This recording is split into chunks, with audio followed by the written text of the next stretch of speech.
If you were listening to Things Unseen yesterday, you'll maybe remember two things. First, that our theme for the week is Christians love to sing. And second, I signed off with a question.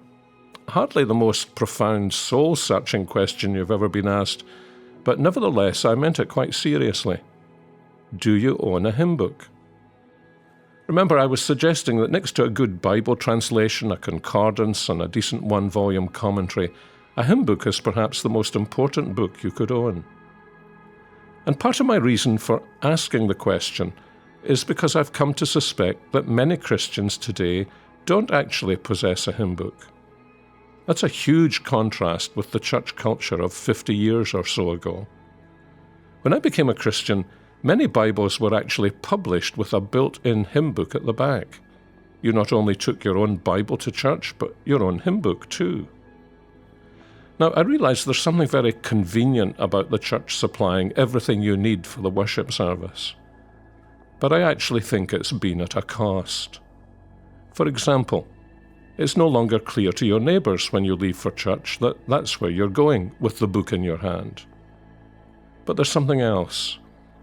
Part of the loss in some churches is that you end up at the mercy of seeing the words you're singing only on a screen. And I think you can become a victim of the law of unintended consequences. If your church uses a screen, let me urge you today to buy a hymn book. You owe it to your Christian growth to own one. Now, why do I make that radical and rather countercultural old-fashioned suggestion? Because I'm an old man? Well, it's simple really. Because in all likelihood, if you don't have a hymn book, you don't know the vast majority of the great hymns of the Christian church. And you don't know the hymns that never go up on the screen. In fact, you don't know if you're being fully nurtured by what you're singing, or starved by whoever chooses what goes on the screen. But there's another reason for having a good hymn book. It's this. If your church uses a screen, you probably only see one verse of a hymn at a time, never the whole hymn. All you see is single verses. And that means you're being deprived of what Christians have valued for centuries, seeing and understanding the flow and logic of a great hymn as it moves from verse to verse. It's all in front of you. You see the whole. The great hymn writers were students of Scripture, and some of them were not only unusually gifted poets, but also fine theologians, capable of developing an idea and illuminating biblical truth. Yes, we're always at the mercy of whoever is responsible to choose the praise in our congregation, whether we use a hymn book or not. And everybody, and for that matter every congregation, tends to have favourites. But knowledge of your hymn book means you can still get to know all of the hymns, reflect on, and grow through their teaching, because often they're sermons in song. You can follow the theological reasoning of the hymn. And with a hymn book, you probably get almost 20 centuries of hymns, not just the last 20 years.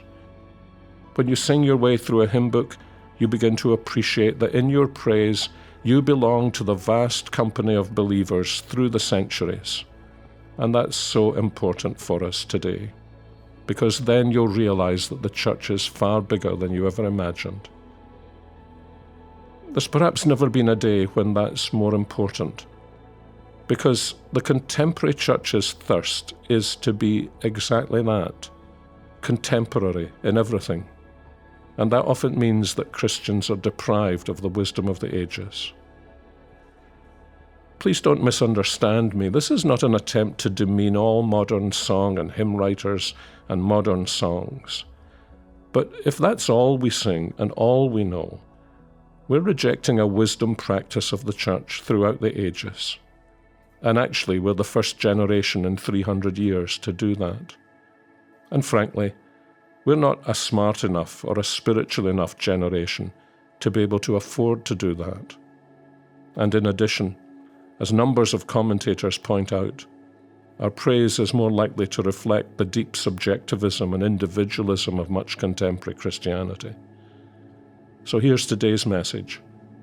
if you don't have a hymn book, please get one.